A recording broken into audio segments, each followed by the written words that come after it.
कोल्हापूर शहरातील बिंदू चौकाप्रमाणेच जाहीर सभा, मोर्चे आणि आंदोलनं यांचा सांगली शहरातला महत्वाचा साक्षीदार असलेला स्टेशन चौक आता थकलेला आहे। आता या स्टेशन चौकामध्ये पूर्वीप्रमाणेच लोकांची गर्दी असते, पण सभांचं ठिकाण म्हणून हे ठिकाण आता बदललेलं आहे। त्यामुळे स्टेशन चौकातलं जे व्यासपीठ आहे ते दुमजली व्यासपीठ आता मोडकळीला आलेलं आहे। सांगली शहरातला हा जो स्टेशन चौक आहे हा सांगली शहराची एक महत्वाची ओळख आहे। सांगली शहरातल्या खन भागामध्ये 1971 पूर्वी सांगली ते मिरज या अंतरावरती एक छोटी मीटर गेज रेल्वे धावायची आणि सांगली शहरातला शेवटचा थांबा म्हणून खन भागामध्ये एक छोटं रेल्वे स्टेशन होतं आणि मग ह्या रेल्वे स्टेशन लगतचा हा चौक म्हणून ह्या चौकाला स्टेशन चौक अशा प्रकारचं नाव मिळालं। या स्टेशन चौकामध्ये तत्कालीन नगरपालिकेनं सभा घेण्यासाठी म्हणून एक दुमजली व्यासपीठ उभारलेलं होतं आणि ह्या व्यासपीठाचा समोरचा जो परिसर आहे या परिसरामध्ये महात्मा गांधींचा पुतळा आहे। 15 ऑगस्ट 1947ला आपल्या देशाला स्वातंत्र्य मिळालं आणि 24 ऑगस्ट 1947ला तत्कालीन सांगलीचे जे संस्थानिक होते चिंतामणराव पटवर्धन यांच्या हस्ते त्या महात्मा गांधींच्या पुतळ्याची कोनशिला उभारण्यात आली। नंतर पुढे पंडित नेहरूंचा पुतळा या परिसरामध्ये उभारण्यात आला। या दोन पुतळ्याच्या मध्ये एक कारंजा आहे। हा कारंजा म्हणजे चिंतामणराव पटवर्धन यांच्या 61 निमित्त लोकवर्गणी गोळा करण्यात आली होती आणि राहिलेल्या लोकवर्गणीतून या ठिकाणी कारंजा उभा करण्यात आलेला आहे। या कारंजाप्रमाणेच या परिसरात अलीकडच्या काळातले नेते वसंतदादा पाटील, राजाराम बापू पाटील यांचेही पुतळे आहेत। तर महात्मा गांधींच्या पुतळ्याच्या पिछाडीला हिंदू एकता आंदोलनाचं एक प्रतीक या ठिकाणी उभा करण्यात आलेलं आहे। त्या पश्चिमेकडच्या बाजूला बाळासाहेब ठाकरे चौक असं नाव देण्यात आलेलं आहे।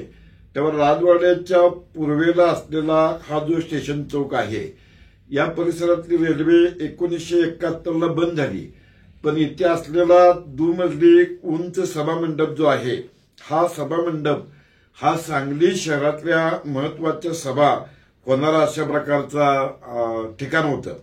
म्हणजे दिवसभर रिक्षातनं आवाजी प्रचार सुरू असायचा। मला आठवतं 1977 साली आम्ही त्या ठिकाणी विद्यार्थी होतो, मी आणि माझा मित्र अशोक बाबर।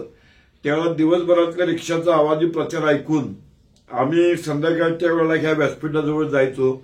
तर या दुमजली व्यासपीठावर खालच्या बाजूला एक खोली आहे आणि वरच्या बाजूला रेलिंग आणि रिकामी जागा आहे आणि ज्या पक्षाची सभा असायची त्या पक्षाचे झेंडे या ठिकाणी फडकत असायचे, मोठमोठे लॅम्प लावलेले असायचे, त्याचा प्रकाश सर्वदूर पसरायचा आणि या स्टेशन चौकामध्ये चहा, सोडा, भजीवडाच्या गाड्या असायच्या, त्यावरती पेट्रोमॅकच्या बत्त्या असायच्या। या पेट्रोमॅकच्या बत्त्या आणि व्यासपीठावरली प्रकाश योजना यामुळे परिसर लख उजळून निघे। बहुतेक वेळेला श्रोत्यांच्यासाठी ताडपत्रीमध्ये टाकून भारतीय बैठकीची व्यवस्था असायची। अनेक भटकी कुत्री या परिसरामध्ये फिरत असायची। त्या काळामध्ये म्हणजे 80च्या दशकामध्ये सांगलीतलं राष्ट्रशक्ती हे जे वर्तमानपत्र आहे हे नेत्यांची सविस्तर भाषणं छापत असे।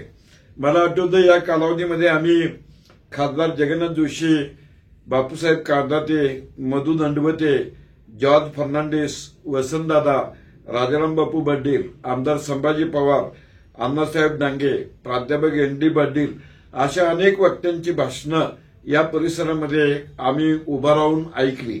आता या काळामध्ये जास्त प्रमाणामध्ये स्थानिक वक्त्यांची भाषणं व्हायची।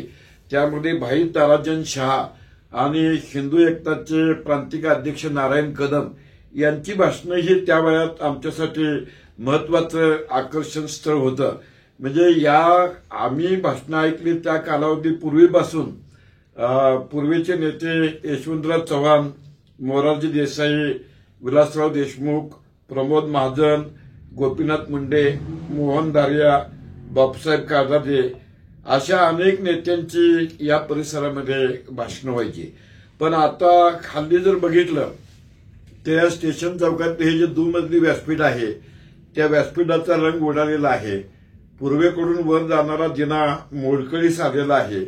व्यासपीठाच्या वरच्या मजल्यावरची जिथं मोठमोठे नेते उभा राहून भाषणं करायचे त्या ठिकाणावरती परिसरातल्या किरकोळ छोट्या विक्रेत्यांचं साहित्य रचलेलं आहे. या व्यासपीठाच्या भिंतीवरती अनेक ठिकाणी पिंपळाची झाडं उगवलेली आहेत. आता परिसरामध्ये जी झाडं आहेत या झाडांचा उपयोग पूर्वीपासून असा व्हायचा की सभा दुपारी जरी असली तरी या परिसरातल्या झाडांच्या सावलीचा आधार घेऊन श्रोते या ठिकाणी थांबायचे. तेव्हा गेली 40-50 वर्ष सांगली शहराच्या मध्यवर्ती असणारा हा जो स्टेशन चौक आहे हा अनेक नेत्यांच्या अनेक जाहीर सभांचा प्रमुख साक्षीदार आहे. पण अलीकडच्या काळामध्ये राजकीय कार्यकर्त्यांच्या सभा आणि नेत्यांच्या सभा याची व्यासपीठांची व्यवस्थाही बदललेली आहे. बरेच मेळावे नाट्यगृहामध्ये किंवा सभागृहामध्ये होतात.